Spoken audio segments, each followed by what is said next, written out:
श्रीमन्नारायण नारायण नारायण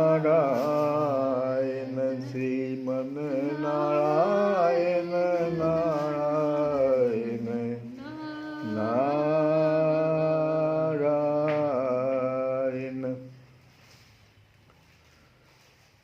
सनकादि ऋषियों ने नारद जी से कहा, किसी मद्भागवत की कथा वेद और उपनिषदों के सार से बनी है। वेद उपनिषद ये नहीं है, उसका सार है। जैसे किसी वृक्ष का सारा रस जो है उत्तम रस फल में जाता है, और उसका भी छिलका उतार देते हैं, गुठली हटा देते हैं, तब जो सार मिलता है वो उस वृक्ष का सार।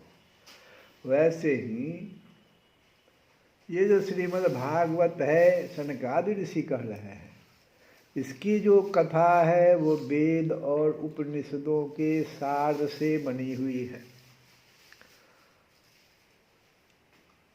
इसमें कथा आती है, प्रसंग बस हम सुना रहे हैं कि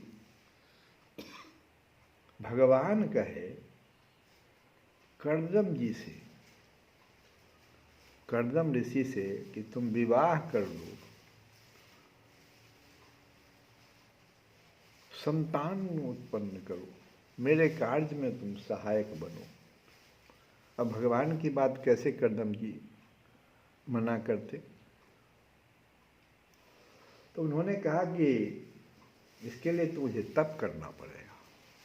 विवाह करना भी, अब देखो इस सार क्या है, विवाह कराने का करने का प्रसंग शास्त्र में बहुत है, लेकिन सार इसमें क्या आया, शिक्षाप्रद बात क्या आई कि विवाह करने से पूर्व मुझे तो तप करना पड़ेगा। अब दूसरा बात देखो, मनु और शत्रुपा अपनी पुत्री को लेकर के आ रहे हैं देवहूति को।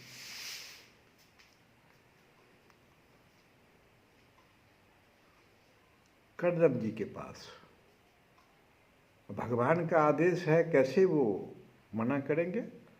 तो उन्होंने क्या किया, और मनु शत्रुपा उस समय में चक्रवर्ती, पूरे पृथ्वी के सम्राट थे।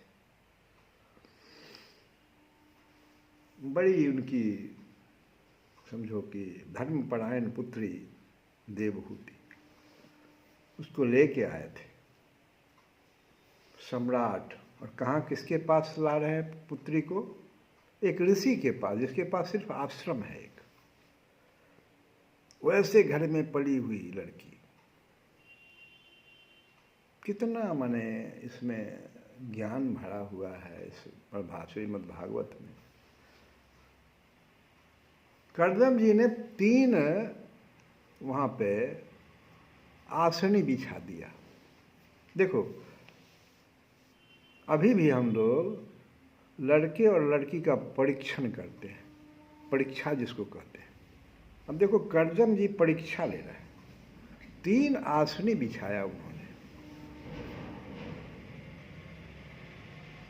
मनु राजा एक आसन पर बैठेगा, शत्रुपा रानी एक आसन पर बैठ गई। अब देवहूति सोचती है कि ये आसन तो मेरे होने वाले पति के द्वारा बिछाया गया है,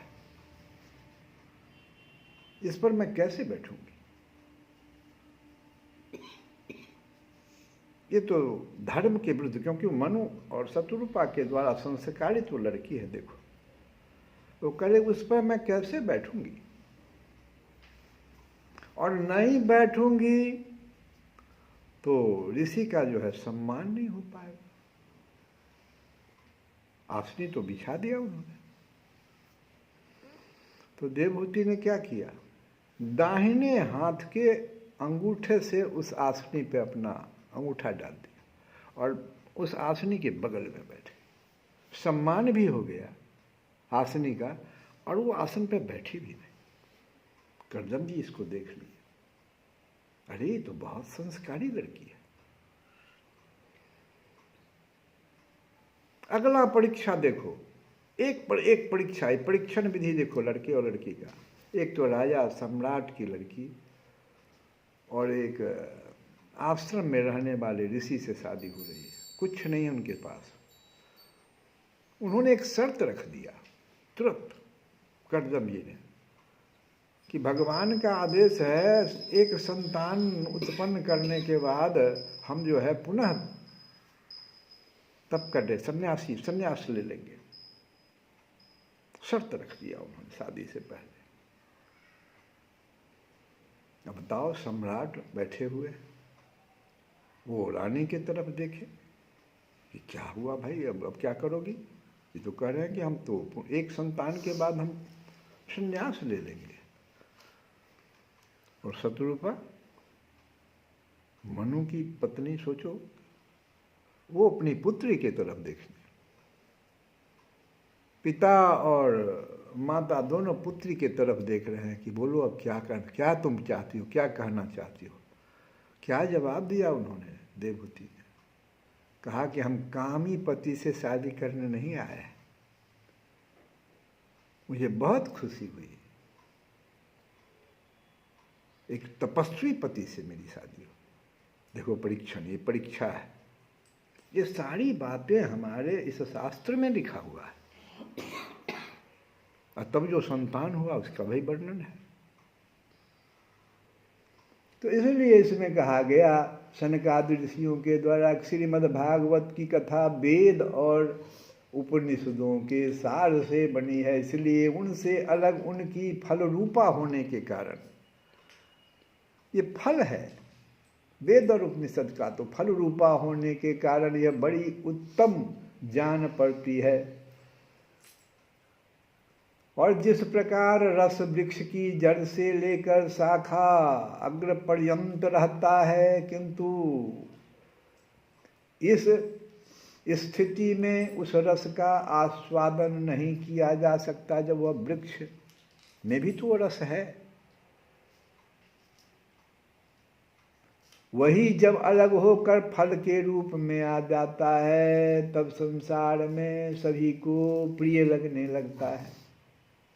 दूध में घी रहता ही है, किंतु उस समय उसका अलग स्वाद नहीं मिलता। वही जब उससे अलग हो जाता है, तब देवताओं के लिए ही स्वादवर्धक हो जाता है।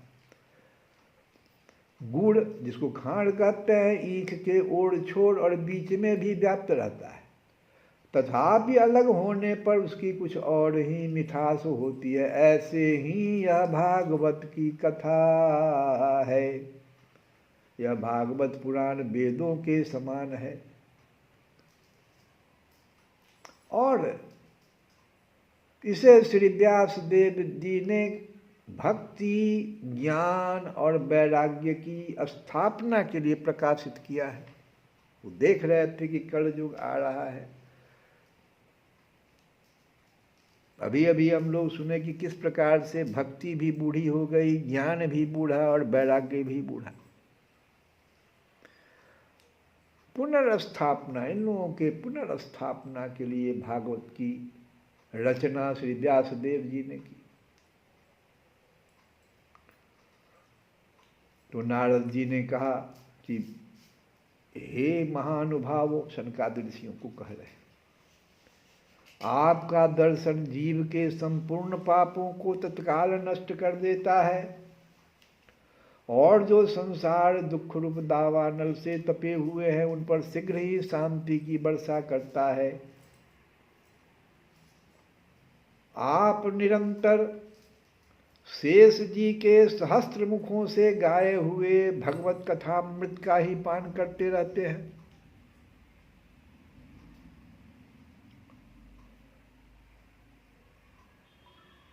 शेष जी के सहस्त्र मुखों से गाए हुए भगवत कथामृत।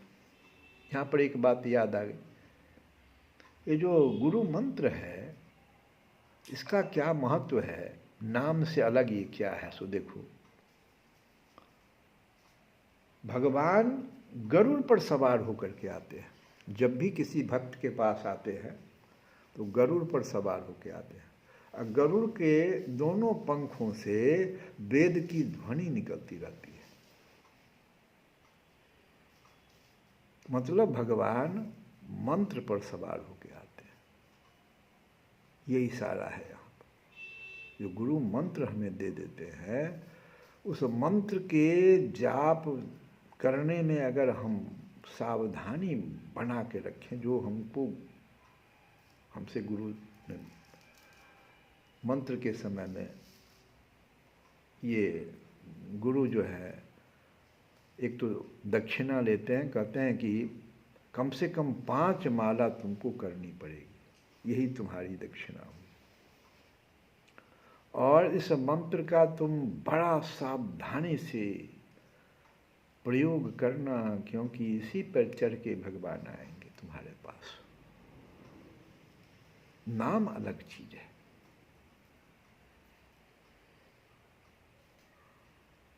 तो ये कह रहे हैं नारद जी कि आप निरंतर शेष जी के सहस्त्र मुखों से गाए हुए भगवत कथामृत का ही पान करते रहते हैं। मैं प्रेम लक्षणा भक्ति का प्रकाश करने के उद्देश्य से आपकी शरण लेता हूं।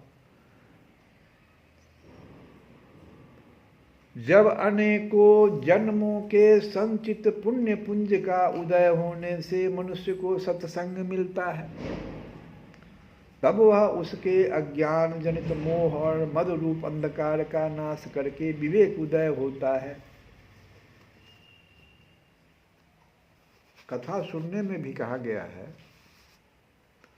कि व्यास के गद्दी के बराबर में बैठ करके कथा नहीं सुनना चाहिए, तो पाप का नाश हो जाता है और पुण्य का नाश हो जाता है। व्यास गद्दी के जिस गद्दी जितना ऊंचाई पर वो बैठे हुए हैं, उस उतनी ऊंचाई पर बैठ करके कथा नहीं सुनना चाहिए, तो पुण्य का नाश होता है। जितना भी आप पुण्य कमाए उसका नाश हो जाता है, इसलिए वह नहीं करना चाहिए। तो नारद जी कहते हैं कि अब मैं भक्ति ज्ञान और वैराग्य को स्थापित करने के लिए प्रयत्न पूर्वक श्री सुखदेव जी के कहे हुए भागवत शास्त्र की कथा द्वारा उज्ज्वल ज्ञान यज्ञ करूंगा। यह यज्ञ मुझे कहाँ करना चाहिए, आप इसके लिए कोई स्थान बता दीजिए। आप लोग वेद के पारगामी हैं, इसलिए मुझे इस सुख शास्त्र की महिमा सुनाइए। यह भी बताइए कि श्रीमद् भागवत की कथा कितने दिनों में सुनानी चाहिए और उसके सुनने की विधि क्या है। ये विधि में आता है, अभी जो हम बात बताए ये विधि में आता है। सनकादि बोले, नारद जी आप बड़े विनीत और विवेकी हैं, सुनिए हम आपको ये सब बातें बताते हैं। हरिद्वार के पास आनंद नाम का एक घाट है, हरिद्वार, वहीं पर आनंद नाम का एक घाट है। वहाँ अनेकों ऋषि रहते हैं तथा देवता और सिद्ध लोग भी उसका सेवन करते रहते हैं।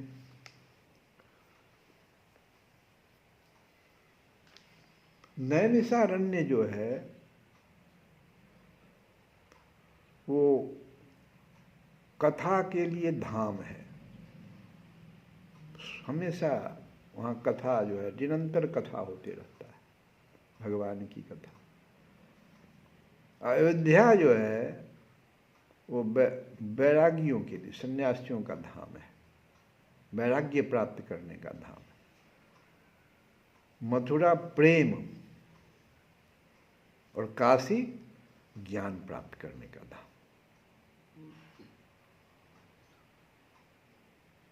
तो यहाँ हरिद्वार में जो कह रहे हैं आनंद नाम का घाट, वहाँ अनेकों ऋषि रहते हैं तथा देवता और सिद्ध लोग भी उसका सेवन करते रहते हैं। भांति भांति के वृक्ष और लताओं के कारण वह बड़ा सघन है और वहाँ बड़ी कोमल नवीन बालू बिछी हुई है। वह घाट बड़ा ही सुरम्य और एकांत प्रदेश में है। वहाँ हर समय सुनहले कमलों की सुगंध आया करती है। उसके आसपास रहने वाले सिंह, हाथी आदि परस्पर विरोधी जीवों के चित्तों में भी बैर भाव नहीं है। वहाँ आप बिना किसी विशेष प्रयत्न के ही ज्ञान यज्ञ आरंभ कर दीजिए, उस स्थान पर कथा में अपूर्व रस का उदय होगा। तो यह स्थान का महत्व हो गया। माने कथा कहाँ करनी चाहिए।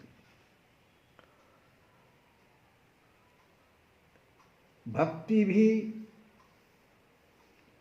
अपनी आँखों के ही सामने निर्बल और जरा जीर्ण अवस्था में पड़े हुए ज्ञान और वैराग्य को साथ लेकर वहाँ आ जाएगी।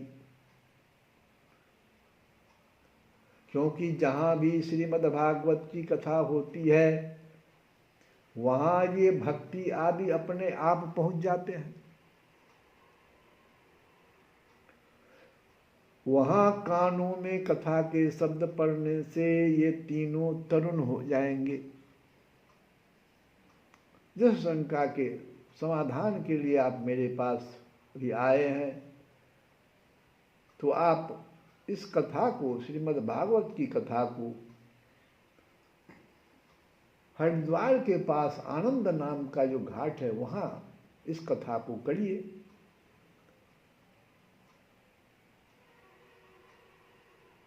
तो सूत जी यहाँ पर फिर कहते हैं, कथा कई जगह हो रही है, तो सूत जी अब कहते हैं इसी संवाद को शौनकादि ऋषियों से नैमिषारण्य में बता रहे हैं सूत जी। तो सूत जी कहते हैं, इस प्रकार कहकर नारद जी के साथ सनकादि भी श्रीमद्भागवत कथामृत का पान करने के लिए वहाँ से तुरंत गंगा तट पर चले आए। हम लोग कल की कथा में तो गंगा तट पर चलेंगे।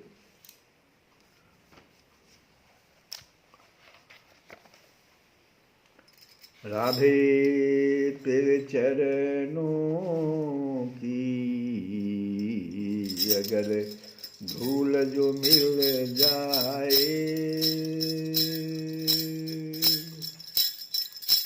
सच कहता हूँ मेरी तकदीर बदल जाए, तकदीर बदल जाए। ओ यह मन बड़ा चंचल है,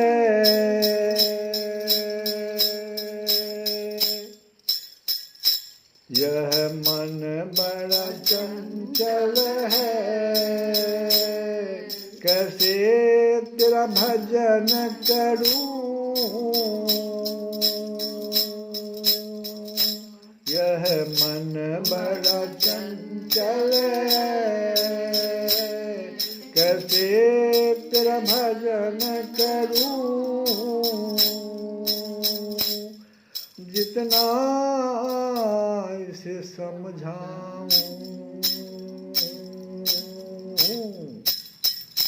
उतना ही मचल जाए, उतना ही बदल जाए। सच कहता हूँ मेरी तकदीर बदल जाए।